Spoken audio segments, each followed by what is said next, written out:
If you are visiting from the junior high, we love you. We are glad that you are here and you have come on a very good morning. It's always a good morning on a Sunday, obviously, whenever we're at church.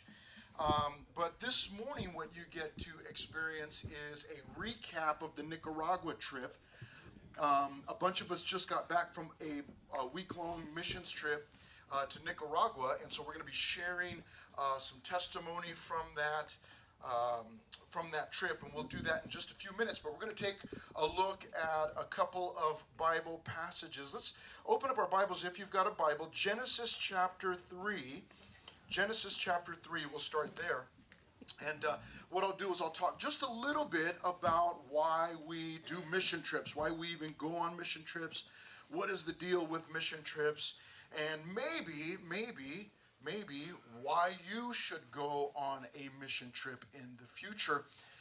As you are turning to Genesis 3, I will tell you that we, generally speaking, we go to Mexico in the spring. We usually do a week-long mission trip to Mexico in the spring.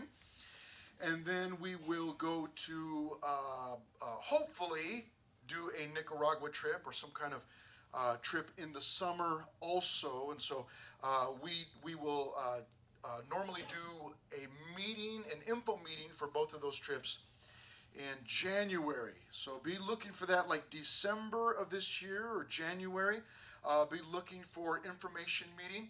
And I would say at the very least, just show up for the information meeting. And maybe you're kind of interested, but also kind of scared out of your mind. Show up for the info meeting and see what the trip is all about.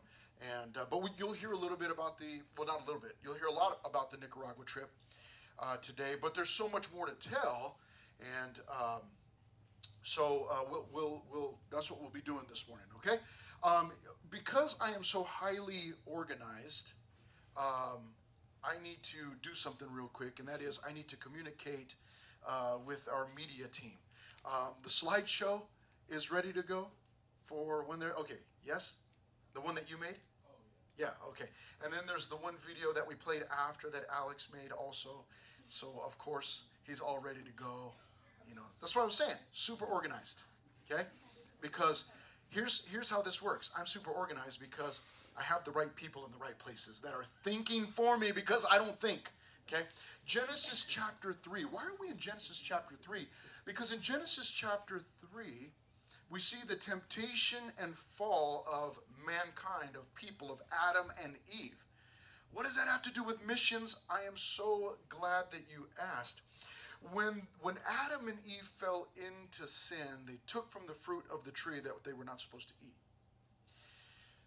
God comes and speaks to them, and oddly enough, he speaks to Satan first. Satan was the one that had tempted them and drew them away into sin. But he speaks to Satan first, and he says something quite strange. In Genesis 3:14, it says, "So the Lord God said to the serpent, because you have done this, you are cursed more than all cattle, and more than every beast of the field. On your belly you shall go, and you shall eat dust all the days of your life." And then in verse 15 of Genesis 3, God says, still speaking to the serpent, to Satan, "And I will put enmity," I'm going to cause trouble, "between you and the woman, and between your seed and her seed. He shall bruise or crush your head, and you shall bruise his heel." And so we get there, the first is just a glimpse. We read that and we go, man, that's odd. I don't fully understand what that's saying. But it was from the 3rd chapter of the Bible. It was a promise, not a threat, but a promise from God that he was going to put enmity or put some trouble, cause some trouble between Satan and the woman. And then he says, between your seed and her seed. And we get this little glimpse there, this little glimpse of the Messiah, of the fact that God was going to send Jesus. Now, what does this have to do with missions? This is what it has to do with missions. God, as soon as his creation fell, as soon as Adam and Eve fell into sin, God kicks it into gear. He puts his plan into place. And the plan is, he has a plan to redeem all of mankind. He has a cure for this thing called sin. And the cure is Jesus. The cure is the Messiah. The cure is a man, a God-man that will come and cleanse and offer himself for that sin and cleanse people of sin. Make a way for people to be saved.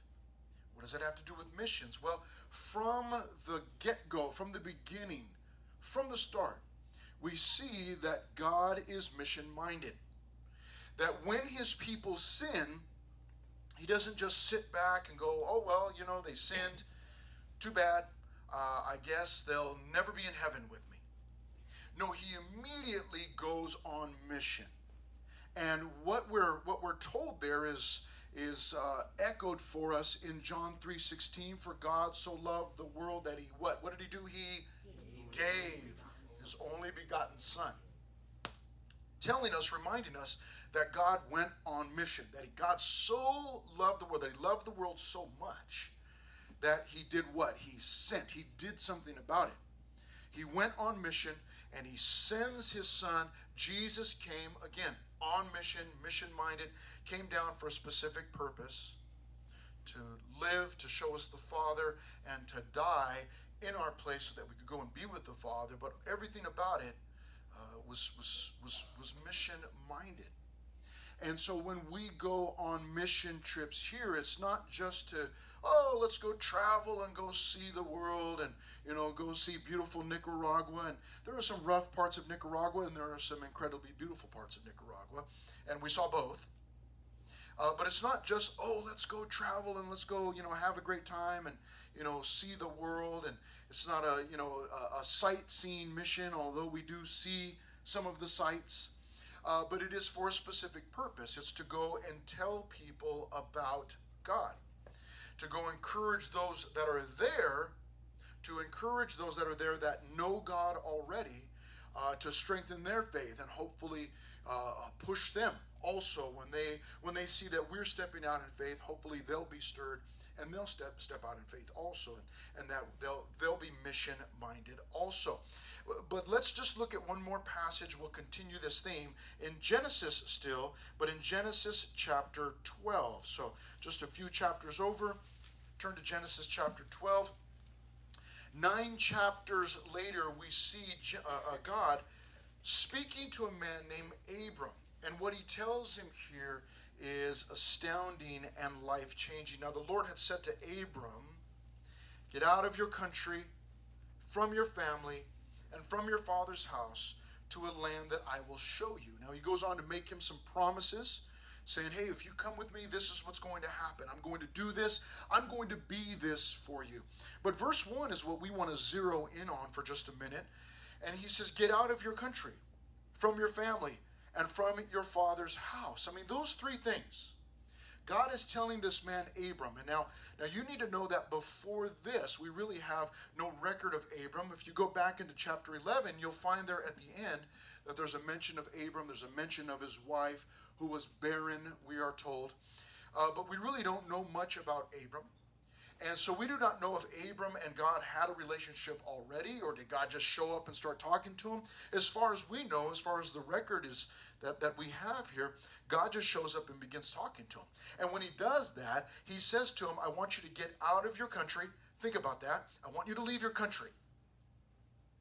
Then I want you to leave your family. And I want you to leave your father's house even, because Abram would have been living the way that they did. He would have been living in his father's own house. They oftentimes would, once the son or the kids were married, they would add on to the home. And so they would just expand or extend their home. And so God is telling them, I want you to leave your country, leave your family, and leave your father's house. Now, in this case, he was telling them, I want you to leave for good. Don't go on a week-long mission trip. I want you to leave. I want you to go on a mission trip, a lifelong mission trip. And what God was saying there at the end of verse 1, to a land that I will show you. See, God is saying, he's inviting him really. He says, I want you to leave everything, and I want you to come with me, and let's go to this other place, and I'm going to show you that other place. And so when we go on mission trips, we always have the mindset that we're not going there to go and take God there for the first time to the wild natives that are there in Nicaragua. There's a church established there. When we go to Mexico, there's a church, there's a mission happening there already. And we're going there to go encourage them. Now, if you know this guy, if he was going on a week-long mission trip, why don't we do that? Well, we looked at that a little bit on Wednesday night, Luke chapter 9, Luke chapter 10, and Jesus training people and then sending them out for short-term mission trips. And then they returned and they gave an account, which is what you're going to see here today. But that's what we do here is we gather a group of students and some leaders, and we begin to train. We spend time training on Sunday afternoons, and then we go out. This group here, this church and this group, we send out the team on these short-term mission trips. And we go there and we preach the gospel in different ways. We minister through hard work, through labor, construction type stuff, through a drama, a skit, what we call a mime skit or drama, and then even teaching Bible studies. This time it was a whole bunch of children's ministry, VBS, but sharing all of that love with the people at the church and the kids coming into the church and youth coming into the church.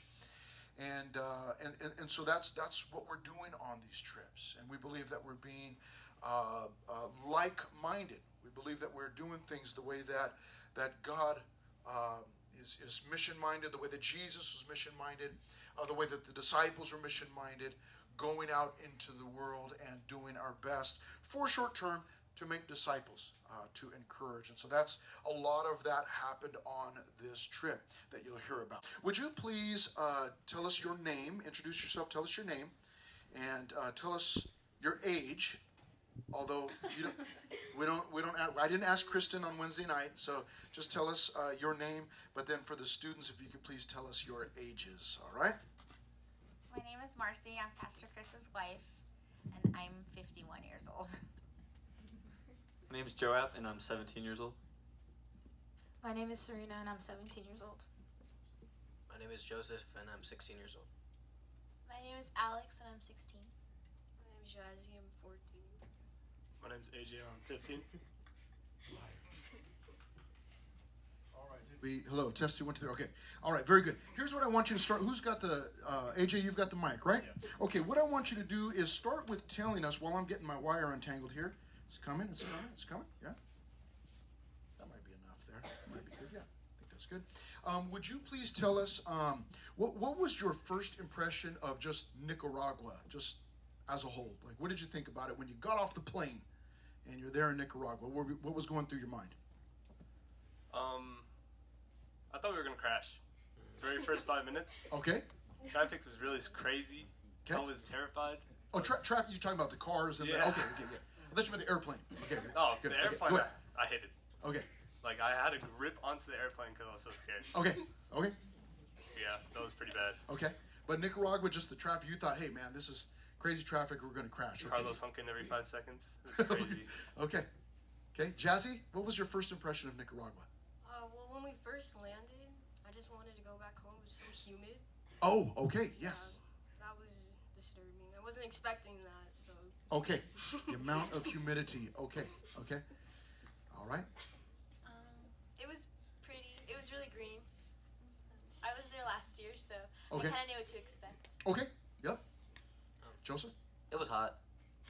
Okay. I wanted to take a shower right away, but yeah, But you couldn't. no. No showers for a Sadly while. not. Okay. Hot, humid. Okay. First impressions of. When we landed, thought it was really beautiful. Lots of green land, unlike here. And yeah, it was really humid. Okay. Joab, is your first time also? Yeah. Yeah, right when I came out the airport, I looked to the left, and I was with Matt, and I was like, man, it is green here. Okay. Like, there's just so many trees and forests, and there's just so much greenery. It was beautiful. Okay. And then you could tell it was hot, like, straight from the airport. Yeah. But I didn't really feel it till, like, we actually got outside the airport. Okay. It it was like once we walk out those doors, we're never gonna be the same. You stop. Yeah, you step out those airport the Yeah. airport doors. Yeah, that was the first thing when I went. This is my third time going. First time I went, come out of those doors and poof, it just kind of hits you. Yeah, yeah. This is your second time going. This is my second Yep. time going. So I knew it was going to be hot. I knew it was going to be humid. I think the first thing I was worried about was some medicine that I had in my bag, and I thought for sure it's going to get checked. And sure enough, I got checked for it. So yeah, it was a white powdery substance. And they came up, and security came up and asked if I gave them permission to go through my bag. So I had to give them the keys to unlock it, but it was only magnesium powder, and I knew it was going to get checked, and yeah, it got checked. What was okay? So tell us what was your reason for going on the trip? What was your reason for going on this trip? The first time that Pastor Chris went on the trip, I didn't go. So the next time that we went as a group, I had already put it in my mind, I'm going to go because I'm not going to get left behind anymore. I want to go with him and be with him. But this time around, I had a different expectation than what God wanted me to do. So I literally had to lose myself in service. So that was a tough one for me. I'm going to admit it now and be honest. It didn't go as how I thought it was going to go because I had the wrong expectations. But at the end of the trip, I did lose myself in service. All right, Joab, what was your reason for going on this trip? I went on this trip because I felt that God wanted me to go on this trip. Last year, when they gave their testimony for Nicaragua, and the year before that, I was like, well, I don't think missions is really cut out for me. I don't know. And I never really thought I would even be sitting right here giving my testimony. But I remember when they gave their testimony, and just you just got to see and just hear that what God did for them and how God used them to just minister to others, and in doing so, just got their hearts ministered back to. And I just wanted to see God in a new perspective, and so I felt that really just a tug and a desire in my heart, like, yeah, it may be nerve-wracking, and you may have some troubles and bumps along the way, but I want you to go on this trip, and that's why I went. Okay, hold on to that mic. Hold on to that mic. This you said you wanted to experience God in a new way or different way. Yeah. Did that happen?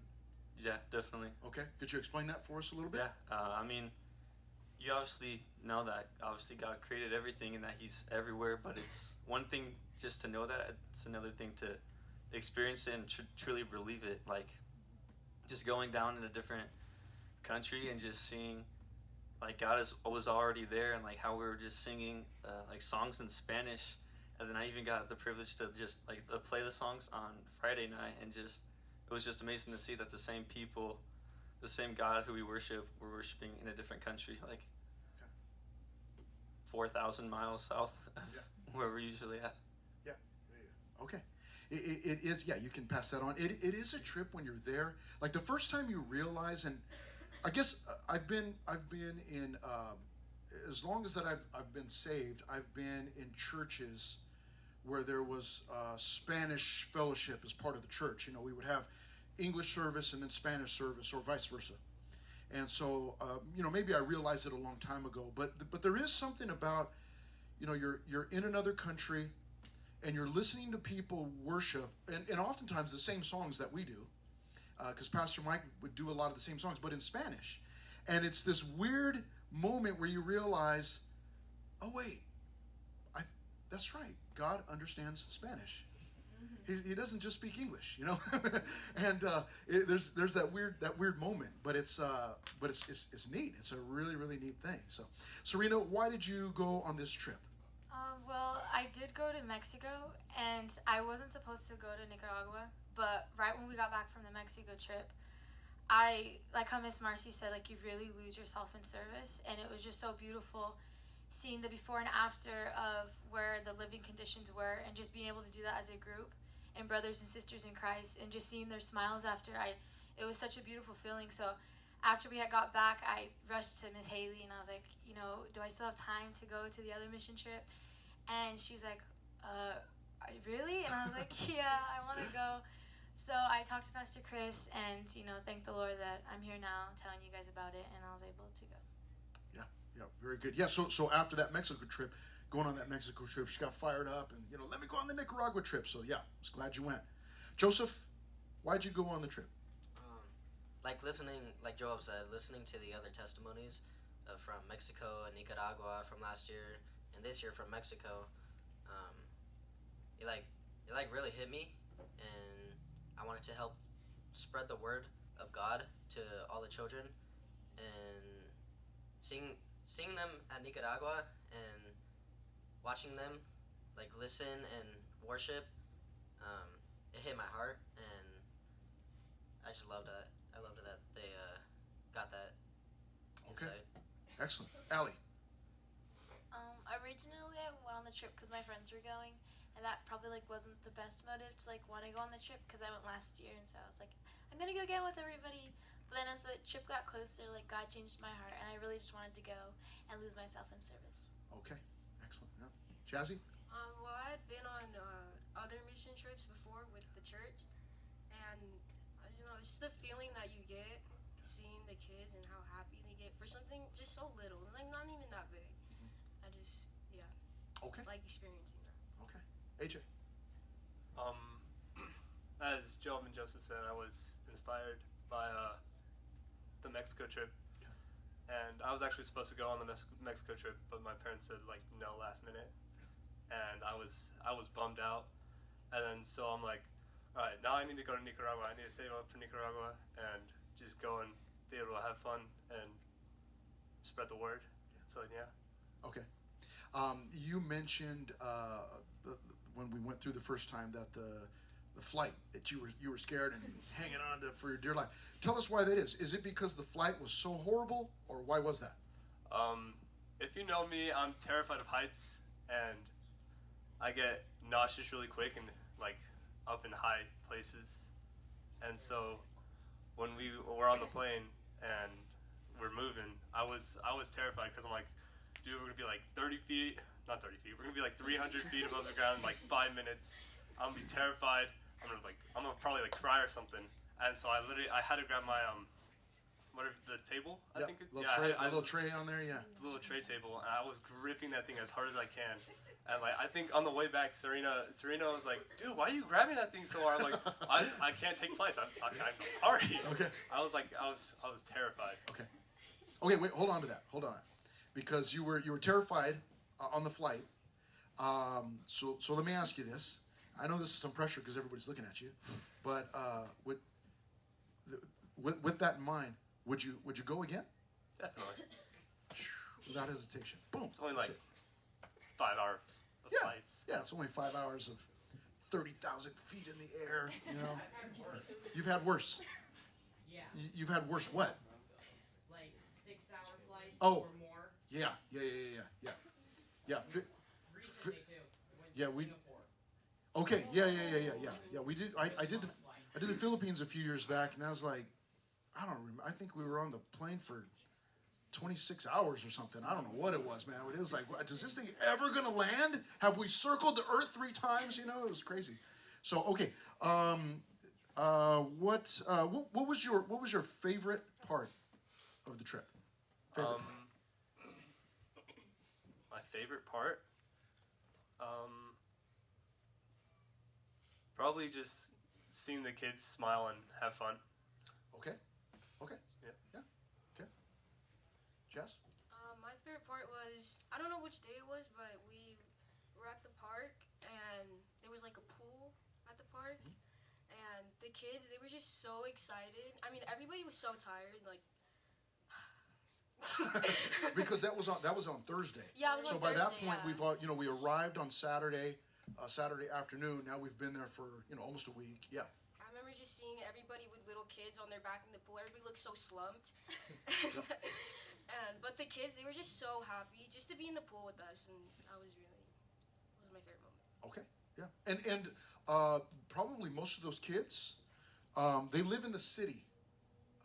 So you got city, you got country, and most of them live in the city there. Well, probably all of them.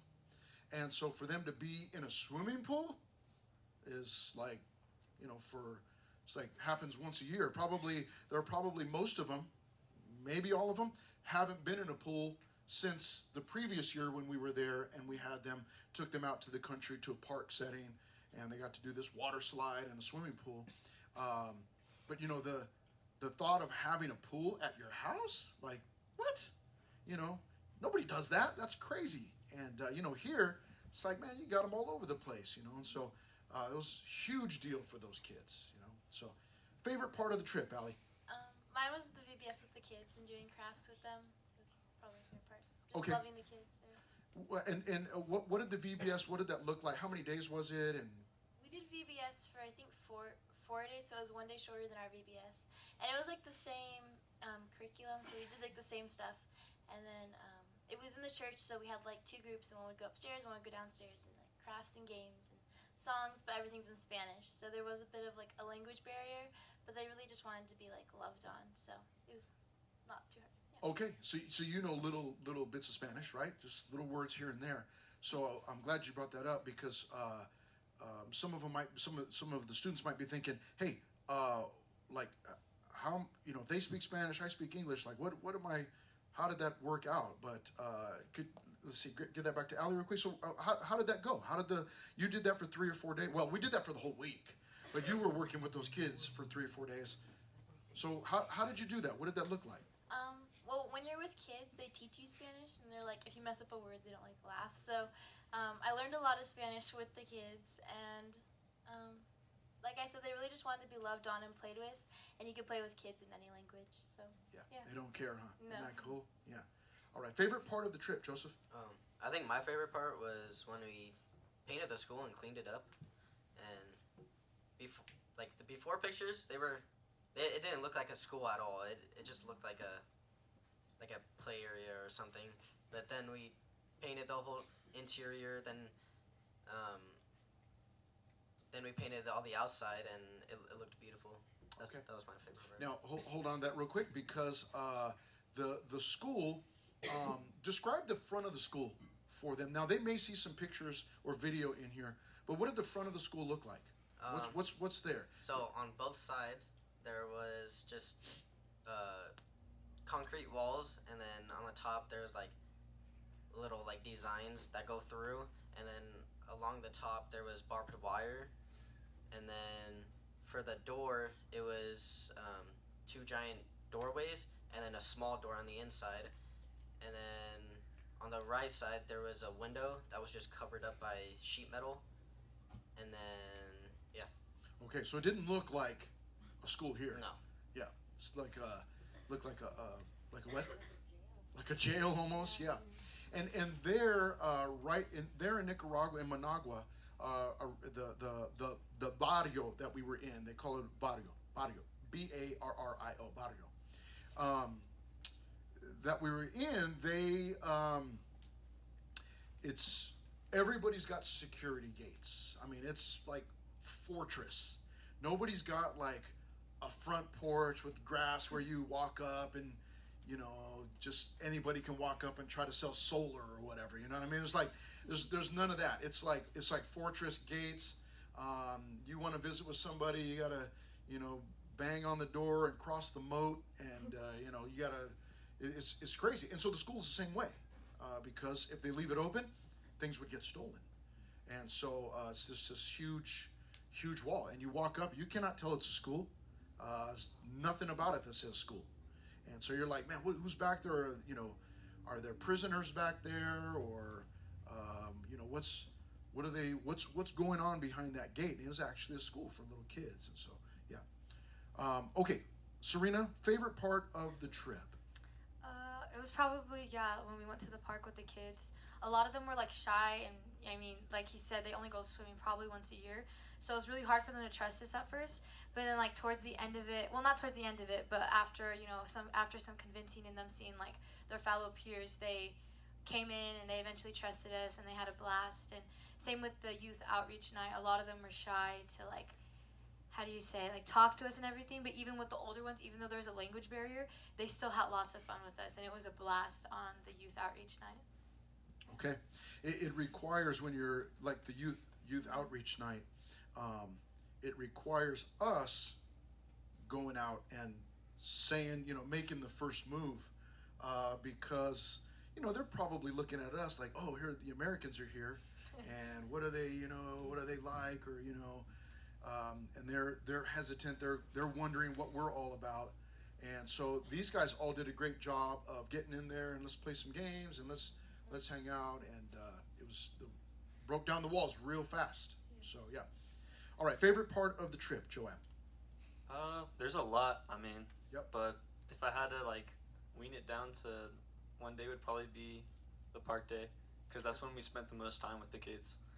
Like out of all the VBS days, the last day was Thursday at the park. So that day we got to spend like just the whole day, pretty much just with the kids, and like we just did like dancing with them, like the VBS dances, and just playing games. There's this one cup game where we all stand in a line and we had to like pass the cups to each other, and then run back and say like following Jesus changes everything, but like in Spanish, and then Which is, do you remember how to say that? no, Okay. I think I remember like seguir. Okay. That's one Okay. word I remember. Okay. All right. And just yeah, like swimming with the kids. I remember I had the kid that I had him like the whole time, and his name was Rhonda, and man, that kid was he was going wild. Like he was having so much fun. He would just like climb up on my shoulders, and then like we were playing. There's a green soccer ball that we were playing like monkey in the middle with, and then they were just playing catch, and he was just like going like moving on my neck, like reaching out for it, grabbing like he's like go go go go, like there, and like I would just like swim as fast as I can and like pushing myself in the water. And then he would even like get up on my legs, and then he would like jump off and try to go for the ball, and then I have to like catch him and stuff like that.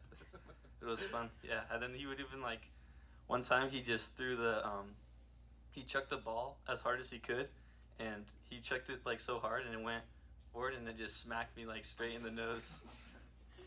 But I mean, he was like trying to say sorry, so like Okay. we bonded over that. Okay. So it was fun. Good. Okay. All right. Marcy, tell us about the young lady that you had, because you were in the pool also. Tell us about the young lady that you had the entire time. Her name was Mirna, and at first she didn't want to get in the pool, and she was very reluctant. I kept saying, come on, get in. And then when she finally got in, she went on to tell me that she had almost drowned, so she was afraid of the water. So she was clutching onto my back. I had her on my back, and she was just holding on for dear life. And then when she thought she was gonna fall or something, she would grab onto me really tight. And then eventually I got, Pastor Chris brought over a life jacket, and I put a life jacket on her. She had like arm floaties at first. Put the life jacket on her, and I was able to get her off of my back and turn her around so that I could maneuver her around the pool. And she would go by and say to all her friends, hola, hola. And she was telling all her friends hi. Because at first she was outside of the pool and she wouldn't get in, but now she was in the middle of the pool. And then we had some floaty rings out there, and she wanted to get in the floating ring, so I got her and I put her inside the floating ring. And little did she realize she could touch the ground. It wasn't even that deep, but she was able to actually stand in it, but she was still afraid to be on her own. And actually we were not allowed to leave the kids on their own. We couldn't just let them be in the pool. There had to be a leader or a student with every one of the kids. And some people had 2 or 3 students with them, holding on to them, or just so that they could be monitored, because they don't normally swim. So once I got her in the ring and I was maneuvering around the pool with her, and I was able to go faster and I could breathe because she wasn't choking me, she had so much fun. And she was thankful that she could be a part of what everybody else was doing, because she was the only child out there who was not in the pool at first, and I finally was able to get her in. So that was really cool to be able to see that she could trust me and that I wasn't going to let her go. So that was really cool. And it was funny because I was watching her. I was outside of the pool and just keeping an eye on everybody. And she has this little girl with her, but the whole time I'm thinking, I can see this little girl, and I'm thinking, she's like one of the taller kids there. She was the same height as I was. And I was thinking, I think that little girl can stand up in the pool, but maybe she doesn't know that. And so it was just funny watching. But obviously, I did not know all of this. Now, she did share this with me, but I did not know all of that from the beginning. And so of course, I didn't say anything like, hey, get off her back, kid, or anything like that. But I'm just watching, okay. And I could tell that she was gripping on for dear life. And so obviously, there was something else going on there. What was your favorite part of the trip? I think my favorite part of the trip is, in case you guys don't know, Pastor Chris asks each member of the team to prepare a devotion. And you don't know What is a devotion? a devotion. So it's just something that that the Lord will put on your heart, a portion of scripture, and then you have to prepare a little Bible study so that at any given moment you're called upon to give your devotion. And it's a time where we gather together, we have worship, and then you share your little story, your little Bible study. And again, no one knows when they're going to do it. So the first person is chosen, and after that, each student picks the next person to go. So for instance, when Joab went, then it would be like, okay, Joab, who goes next? And he can go around and pick who he wants to go next. But you never know if you're going to do it. As a matter of fact, the last person to do their devotion was AJ. And he did it.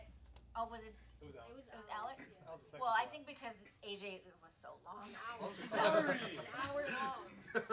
Anyways, and that we were not even in Nicaragua anymore. This was like the part 2 of our mission trip when we were in Miami. But I think my favorite part about it is that you could see how much each student invested in their study. And you can see how the Lord was using each and every one of them differently. And then it would be like a domino effect. Like it would be one topic or one portion that they would use, and then the next person that did it, it like complemented, it tied in together. But the thing that touched me the most, I think, was the way that each student referenced books that Pastor Chris has just recently taught. There were numerous references to Leviticus. There were numerous references to Deuteronomy. And I just think that is so amazing because that shows that you guys are paying attention and you're taking notes and you're serious Bible students. And so that really, really touched my heart. That was one of my favorite moments, to see how God is using Pastor Chris, and because he's a vessel, it's being transferred into your guys' hearts, and to see how God is using each and every one of you and that you're paying attention. So that's really cool. I love that. Okay. So we just asked what was your favorite part. What was the most challenging part of the trip for you? Can I pass? Like I said in the beginning, I had different expectations. I went down thinking I was going to do something different, and that's not what God had for me, and I'm sorry. Because it was a challenge, and I had to get out of my own head so that God could use me where he needed to use me. And it wasn't until I got out of my own head. As a matter of fact, one night we were sharing our the place where we stayed with another group of Christians. And one night through conversation, one of the guys came up to Pastor Chris and says, "Hey, I want to invite you guys out to our worship tonight." And after our devotion time, we went down there and we went to their worship session. They were from Pennsylvania. There are actually Christians in Pennsylvania. Oh my God. It's unbelievable. And that worship time was so sweet. And everybody was worshiping and standing, and it didn't matter where you're from or who you were. But we were singing in unison, and we were all praising the Lord, and it was a broken time for me. And that's kind of like when I was able to get out of my head and be able to be used how God had intended me to be used on this trip. It's not always easy traveling with 22 other people. There's challenges. You get grouchy, you get hot, you can feel sweat running down your back, you know. But the whole mindset of losing yourself in service, you can't be of any use if you're standing in the way. So I had to lose myself again, which is okay because that's how God wanted to work through me. So I didn't like it, and it was very challenging, but in the end, it was very fulfilling. All right. Excellent. Okay. Most challenging part of the trip for you? I would say that the most challenging part was, like Miss Marcy said, it was just like an internal struggle, just like with myself at first. Because like I knew that God wanted me to go on this trip, but like I just couldn't help shake like this feeling of like just doubt, and just not that God wasn't able to accomplish what he set out to do, but that I would somehow like get in the way of it, or like I wouldn't, be like just be all out like for it, or I would get just I was afraid that I would get too tired, or just because I didn't know what to expect down there, that I would just, that I wouldn't be able to give my all. And then I was just like, had just like a struggle in my own mind. And then when we did go out to that worship session, and I just was like, I'm just gonna worship God. I mean, I'm here in Nicaragua, right? I may my heart may be heavy, but I mean, like, God is still worthy to be praised. So I was just worshiping, and then out of nowhere, Pastor Chris just he just takes me by the shoulder and was like, I want to pray for you. And I just started breaking down and crying, and then I just realized God got me this far. He's not gonna stop using me. I mean, he got me this far, and he's gonna continue to. So he's gonna set out and do what he wants to do, and it doesn't matter doesn't matter who I am. If I'm willing to let God use me and lead me, then he's gonna do and set out what he's set out to do. He doesn't ever lead us without.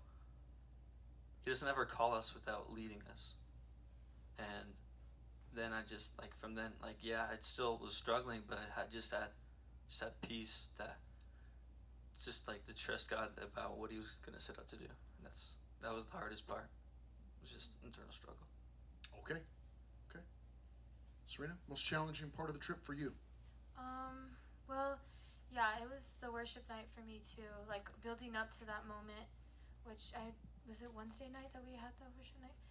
Yeah. Was that Wednesday? Was it Wednesday? Yeah. So from when we landed to that moment on, I just felt myself I started to question myself, why am I here? What am I doing here?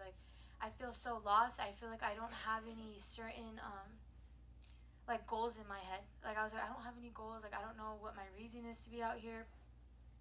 And when it came to worship night, I could hear everyone around me kind of crying, getting emotional. I had seen some of my friends, they were on the floor, just with their hands up, and I felt myself just saying the words and everything, and I just kept praying to God over and over again. I don't know why it's so hard for me to give everything to you right now, because I knew that I felt very emotional singing the words, and just the meaning of it was really hitting me. God was really tugging on me, and I was just holding back my tears. I was no, I don't need to cry. When you cry, it's usually a big deal, and everyone's gonna ask, are you okay? But I knew everyone around me was just surrendering everything to the Lord, and I just kept praying to God, I don't know what's holding me back, and I want to be able to be just as vulnerable as anyone here, but I find that very difficult. And Miss Haley just comes up to me, and she starts praying with me, and within her prayer, she starts saying all the things I had been, praying to God about for a while, even before the trip, and she didn't know what was going on in my life, and she just started saying all these words, and I just started just bawling my eyes out and shaking, and because she had no idea what I had been talking to God about. And it's God just told me I'm listening to you, and you're not crying alone. When you're sad, I'm sad. And it really got me that night. And from that moment on, it's not everything changed, but I just knew that God wanted me to trust in him and to be vulnerable with him, and that it was okay to do that. Okay, awesome. It is.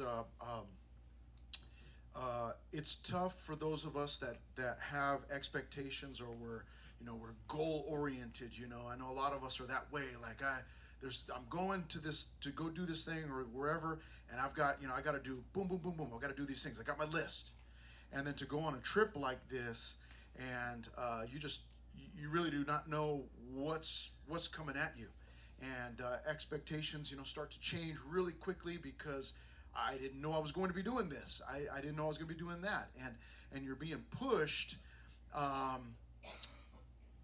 You're oftentimes being pushed by God into things that you didn't know you were going to be doing. Obviously, not bad things, sinful things. Just you had a plan. You had something in your mind, and so God starts to challenge all of that, and then you start to realize through all of that oh, wait a minute, I'm not here to do my own thing. I'm here to serve, And I was asking the team throughout the week, hey, who wants to serve the Lord? What did you come for? Did you come to serve yourself or come to serve the Lord? And let's go, let's get it. That's what we came for. We've only got so much time now. Let's get in there and do it. And so all of that, so challenging. But if I were to ask them, I'm guessing that they'd be willing to do it all over again. And so, Joseph, what was the most challenging part of the trip for you? I think in the beginning of the trip, I had this like mentality block, and I kept asking myself, it was like, oh, what if we don't accomplish the goal that we were here to do? And I kept questioning myself, like, oh, what if we like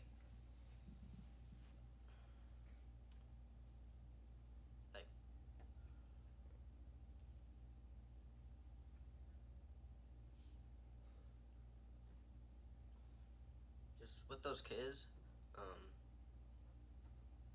I spreading it and through the VBS, just seeing God within all of us and Him being there all beside us and working through us and us as missionaries to spread it and try to bring like within this life, try to bring as many with us as we can before the time passing,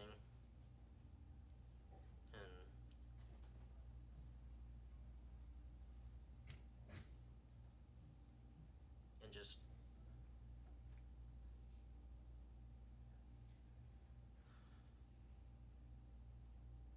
sorry. Take your time.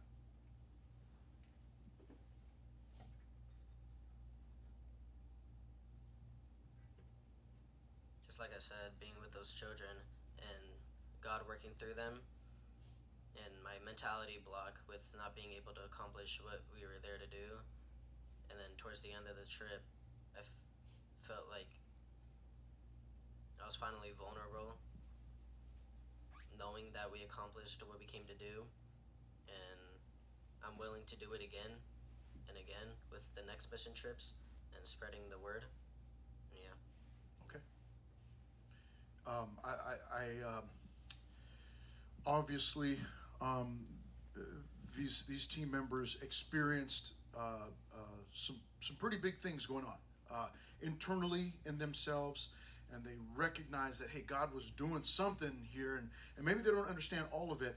I also, with that, I don't want you to think that these are, in a sense, these are still the same students. Now they've been changed through this trip, but they are still the same students. They don't hover or glow at night. Everybody, they're still the same people in that sense.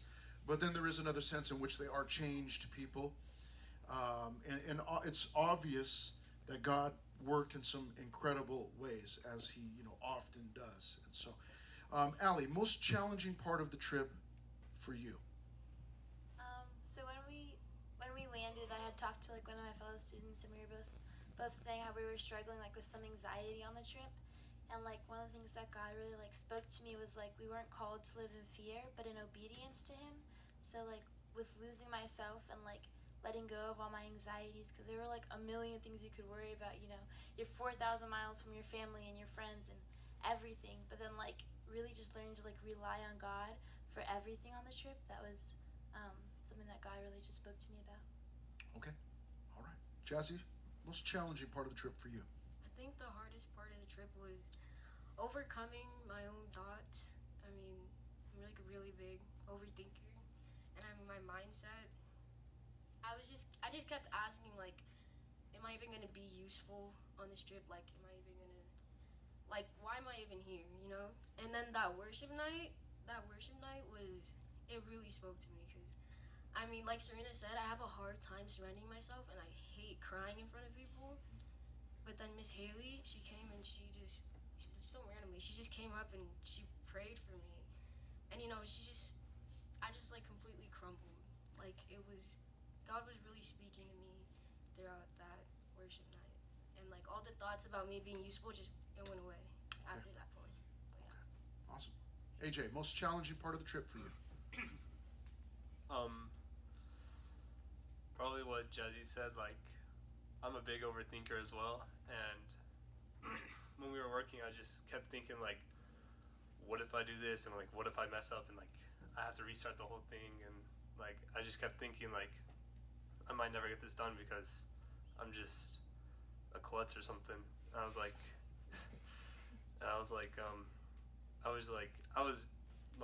what's it called? What's the word? I was basically dragging myself down when everyone else was trying to lift me up, and so like I was thinking, and like I can't remember who came up to me, but they asked me if I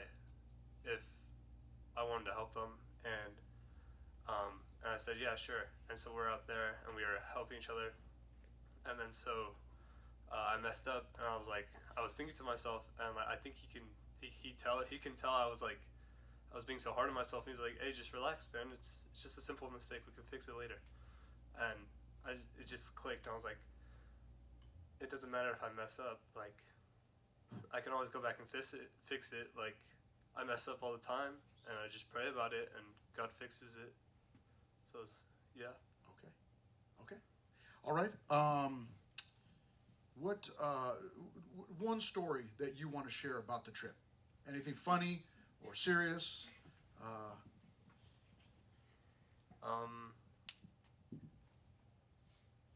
I got this one from Sunday morning. It was Sunday morning. Pastor Chris is preaching. I don't know if it was because he was speaking sandwich. What the heck? Sandwich. I was speaking He was sandwich. speaking sandwich, you know? Yeah, He was speaking I'm hungry. Spanish like for like an hour, or if I was like sleep deprived, or if I was just thirsty. But I was sitting there, and I'm trying not to fall asleep, and so I'm like holding my eyes open, and I'm trying not to fall asleep, and then I just see Nate walk up, and he's like, hey, you want water? And I was like, yeah, sure. And real quick, who's Nate? Oh, Nate is Pastor Mike's son. Pastor Mike's a pastor. And, yeah. And Mike is, I'm sorry, Nate is how old? He's like, Is he 8? 9. 9. He's 9. Okay. Yeah, 9.5. And so he comes up and asks if you want a water, and then Yeah. So, like, he comes up and asks if I want water. I'm like, yeah, sure. So I reach for it, and then I just see him disappear. And I was like, what the heck? I was sitting there. I'm like, bro, what am I on? And I was scared. And I was like, dude, I'm hallucinating. I was hallucinating in the middle of the church. It was probably because Pastor Chris, but like, I was scared. I was sitting there. I was terrified. I'm like, did I just see a ghost and Nate die or something? And I'm like, bro. Okay. It's terrifying. So you think it was my Spanish speaking, huh? How's that affect on people? Jazzy, one story that you want to share, serious, funny, about the trip? I'm gonna put Caleb on the spot right now. Okay. Okay. There was a lot of things that Caleb did, but this one was funny. So we had just got to the place we were staying at. I mean, we haven't even been in Nicaragua for 24 hours, and Caleb was already making himself the main character. So What a surprise. Yeah, that's weird. So strange, yeah. we get off the bus, and it starts raining. Well, not raining, but sprinkling. It was nice. And Caleb decides, why don't I start running in the rain? And out of nowhere, you see Caleb just running across the tile, and then you see her splat. And I turn around, and you just see him deceased on the ground, just splattered there. And he just laid there for like a few good seconds, so yeah. Okay. That was funny. Okay. Allie, one story? Mine's about AJ. We had gotten to Miami, and it's so late at night. Like, we had eaten, like, we landed late. It's like midnight, and it's his turn to do his devotional. And so it starts, and like, we're sitting there, and it's like, okay. And like 30 minutes go by, and we're like, okay. It's supposed to be 10 minutes. And then an hour goes by, and we're like, it's 1 a.m, and AJ's just like kind of rambling about All right. random. We're exhausted, and then like Pastor Chris is like, "You almost done there, AJ?" And then he's like, "Yeah, it's my last one." But it was so late, and it was a very long devotional. He said we could make it as long It as was we it was good. It was good material. It was good stuff. And yeah, it got to a point where I'm looking around. It's like everybody's, I could tell they were fighting for their lives. And it's like, hey, because I was thinking maybe we'll just continue it tomorrow morning, And then he said, no, it's my last one or whatever. So, Joseph, before you share your story, she mentioned Miami. She mentioned the Devo. why were we doing a Devo in Miami? Could you just explain for us real briefly? Listen, by the way, I am watching service live in the sanctuary. He's still going, so don't freak out. Your parents aren't leaving you yet. I'm watching that, so we still got a couple more minutes. But Joseph, why were we in Miami doing a Devo at 1 in the morning? We got stuck in Miami. Stuck in Miami, and what do you mean by stuck in Miami? So our flights got delayed from Managua to Miami, and it messed up our other flight time from Miami to San Diego. San Diego, yeah. So we missed our flight, and then we had to stay for 2 nights. Stayed for 2 nights, yeah. And in Miami, and we stayed in a hotel. And so we're having this Devo. We're doing our Devos and our eating and our meetings down in this little meeting room. With some really cool couches and yeah. So okay, so go ahead and share your story. My funny story is Caden singing 200 bottles of beer. Okay. Milk on the wall. Okay. That was great. That was great. He would not stop, and then whenever he got to like 10, he starts yelling at everybody saying they can't join. Yeah. It was funny. Yeah. Caden on the bus. Yeah, that was Caden would get on the bus, and it's a hot bus. There's no air conditioning, and you're hot and you're sweaty, or you're tired at the end of the day. And here goes Caden, with 200 bottles of milk on the wall, and yeah, she loved it. I love Caden. I'll just say that. I love Caden. Okay, Serena, how about a story, serious or funny, whatever? Okay, so the first day, we got stuck in Miami. Well, not the Saturday, but the Sunday we were there. So we got to Miami on a Saturday. On a Saturday, but we're there. It's a Sunday now, and we don't know what we're gonna do yet. We're gonna go to the beach, but it's not too confirmed yet. So all of us girls have to stay in a group. So we all decide to go up to Alex and Jada's room, which their leader is Miss Haley. So we probably shouldn't have been in that room, but we decide to go in the room, and I'm like, hey, why don't we have a pillow fight? So we have a pillow fight, and then I'm like, why don't we take the pillowcases off and put it on our heads so we can't see? So just got smarter and smarter. Yeah. Okay, so we get the pillow. We're recording. You guys will see it in Alex's video. But we're put it on top of the bed, the camera, and we're recording, and we start pillow fighting. And so I'm like that, swinging in a circle. Remember, I can't see, okay? And so I had so much faith that I was in between 2 beds, and I had swung, so I was like that. Yes, I went like that too much, and I was like on my tippy toes. So I was like, oh, I'm just gonna let myself fall because I'm right by a bed. So as I started falling, I realized that I didn't stop. So I kept falling. I hit the side of the TV stand, the dresser, and I landed on a pile of clothes, which I could have landed anywhere, but I landed on a pile of clothes, and I hit my hip right here. It doesn't hurt anymore, but I hit it on the side of the dresser. I lost a kidney, but I mean, it doesn't hurt anymore. Yeah. It was just red for a couple days, but I hit my waist on the side of it. You could see the TV shake in the video. And everyone stops and they're like, oh, did somebody fall? And we all take off our mask. And Miss Haley walks in. So mad. She's like, what are you guys doing? So I'm trying to hold in my tears and laughter at the same time because I'm in pain. And she's like, if you're not in this room, get out. So I'm like this, limping out. She doesn't even know what just happened because I thought she saw that I fell. But I guess she walked in right as I landed. So yeah, we got it all on tape, and it's something to remember, definitely. She had faith. Yeah, she sure did. And I was thinking good spirit. There's a good spiritual analogy in there that I'm gonna have to remember for one of my studies. Yeah, a story that you'd like to share with everybody, funny or serious? There's this good one where so we were pretty much done. I believe it was on Friday, and there was one more thing we had to paint. It was the water tower, and so we go up on the water tower, and we were just climbing it. And then Noah's like, here, dude, you can climb it this way. And so he goes around, and he's like, I don't know, he's doing some parkour stuff and gets up on it. And then we get up on it, and then Caden's all like, dude, how'd you get up there? And then so he gets up there, and then pretty much a little bit after, he's like, dude, I don't think we can finish all this. I'm like, what are you talking about, bro? We got 3 hours. And he's like, I don't know, man. I don't think we can finish it. And then like it's just a story of just how like even when like we were afraid or felt like we couldn't finish something, that we just had faith that we would, and we did accomplish it. And that they painted like just the bottom of it, and it was just me and Kaden up there. And let me tell you, it was very tight. Like I was like clinging on to like the pole for like dear life, and I look over and I'm like, that's a pretty big fall.